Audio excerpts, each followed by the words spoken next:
My younger sister stayed closely behind me as we made our way up the stairs to the Anglo-Indian Day School in Zornabad. I knew we had to report to the office so that the headmistress could assign us to our classes. "Come with me, Cynthia." I motioned her, but she stood in the entrance of the school.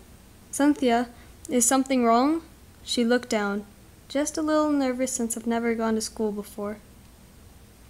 She moved from the door and joined me again. Soon after, we stood before the headmistress's study.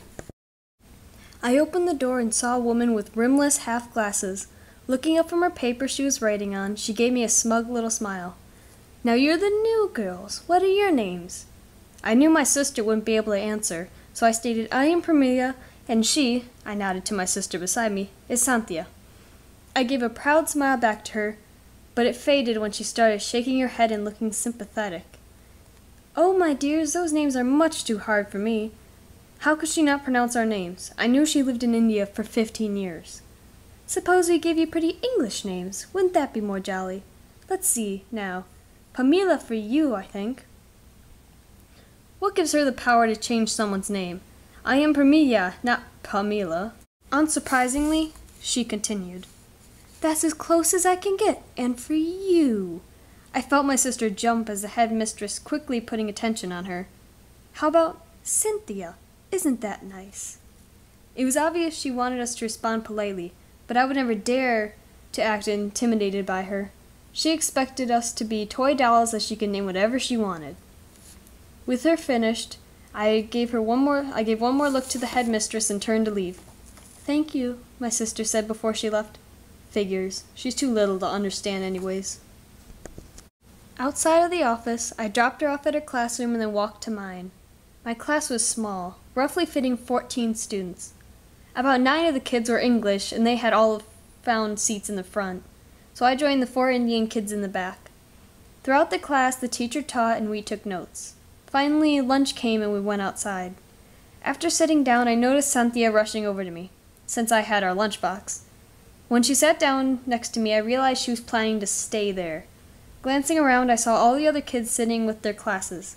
Honestly, was my sister trying to stand out anymore? So I took the lunch and thrusted half of it to Cynthia and whispered fiercely, "You should go sit with your own class. Don't you see that's what other kids are doing?" She looked a bit upset as she nodded and walked away. I watched her and the other kids running around. One of the little English boys caught her. I had seen her slow down when she noticed him behind her. A couple kids had asked me to play the game, but I declined. I knew I would lose anyway, since whenever we played such games at home with Mother, she would always say, "She is the youngest, we have to allow for that," when she'd let Cynthia win every time. So games like that were like a rigged raffle. You'd always know who's going to win. The rest of the week seemed to follow in that pattern, though Cynthia was getting better at spacing away from me at lunch and playing with other children. It was Wednesday and we've been in school for a week.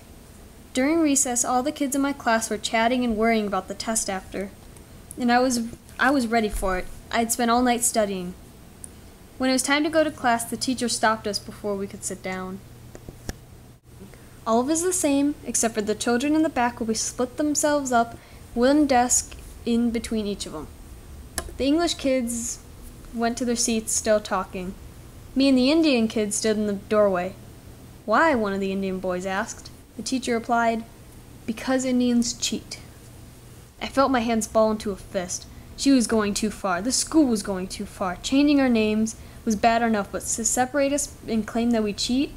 I couldn't take it anymore. I had to get out of here. So I took a few steps back, attracting attention from the kids and the teacher, then turned quickly and walked down the hallway. I reached the door and froze. I couldn't leave Cynthia in the school. I knew I had to get her out of class, fast. So I will get her out without explaining. I'll tell her on the way home, where we'd stay, in the building that greets us warmly instead of the school that turns its back on us. I didn't know what I would say to Mom, what this will do to Cynthia, but there was one thing I did know. We were going to leave and never come back.